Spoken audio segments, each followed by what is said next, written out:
Hello, everyone. My name is Victoria, and we're having a wonderful guest in the house, the one and only Noble Isaac. Say hi to everyone. Hi guys. Okay, so guys, you all remember the last episode where I was talking about toxic relationship, how a lot of ladies stick in that relationship and they are scared of leaving the relationship because of several reasons best known to them. Some because they already have a child for the man, some because of financial insecurity. They feel once they leave the man they might not be able to sponsor themselves and do certain things for themselves. And some of them, they feel less loved. They feel once they leave the relationship they might never get another man to love them for who they are. So Mr. Noble, what do you have to say to ladies out there who are stuck in such relationship and they can't even voice out because of fear of the unknown? Well, what I have to say to them is, what's in there to be scared of? One thing is, I blame some and I don't blame others. Like, because I feel like this toxic relationship, girls staying there, it comes from home. You get to some home, you see mom, their mothers, while going up there, see their mother sticking in with their abusive father. And they feel, okay, that's the normal thing.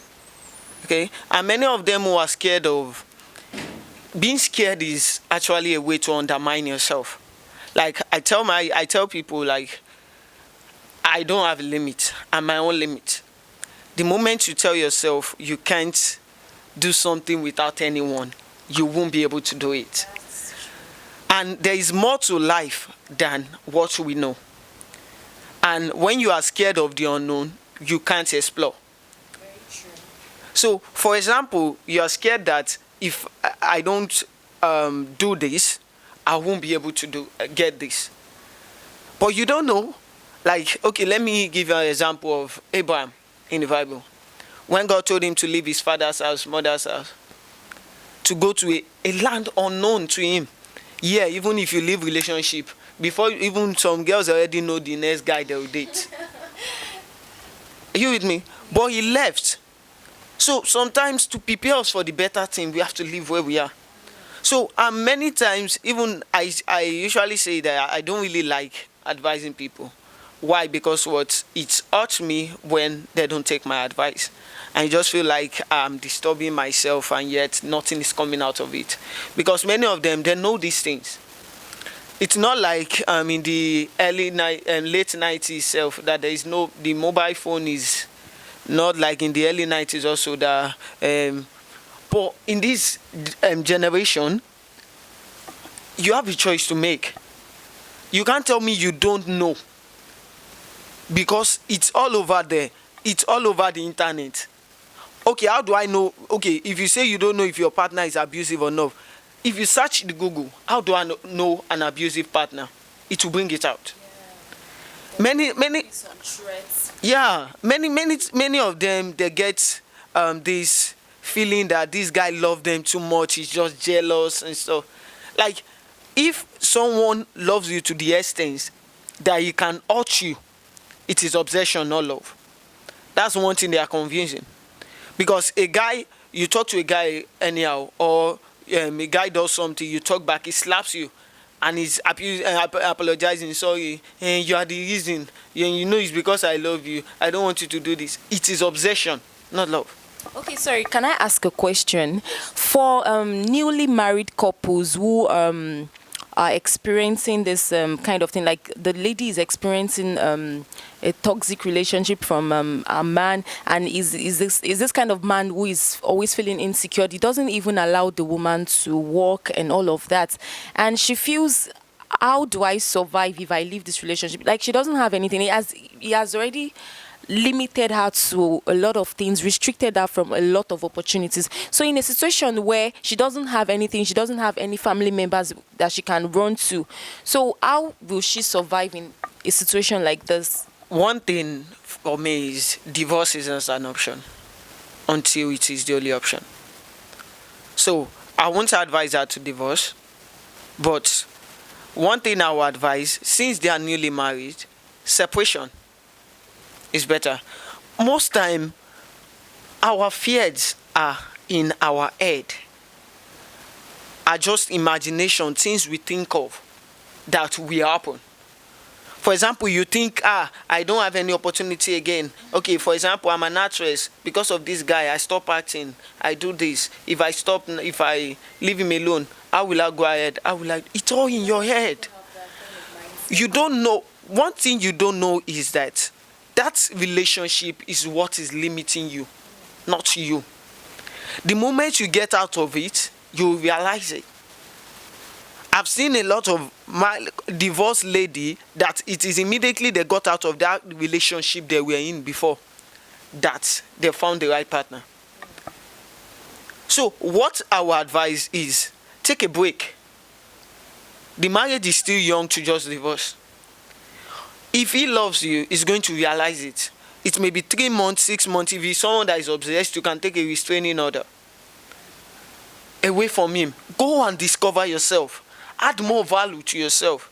Because whatever will make a man decide to marry a woman in the first place, that means there was a value he saw in her.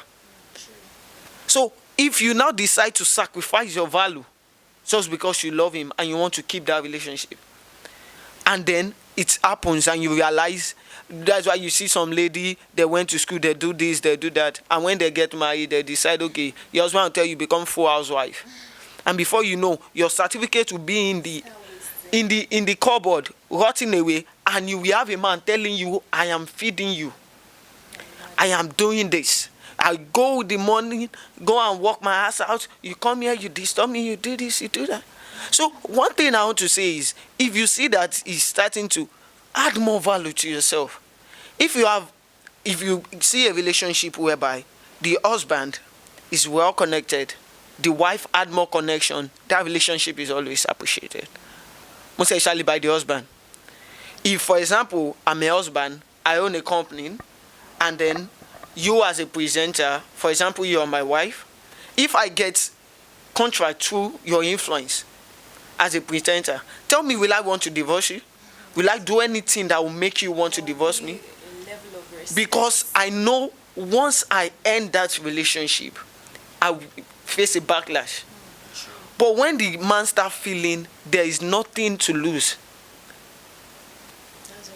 that's when it begins to misbehave. Okay, so there's a saying that a problem shared is a problem solved. And there's also another saying that sometimes a problem shared could become a topic for discussion. There are a lot of people dying in silence, like they don't even know how to tell people that they are going through certain things. There are lots.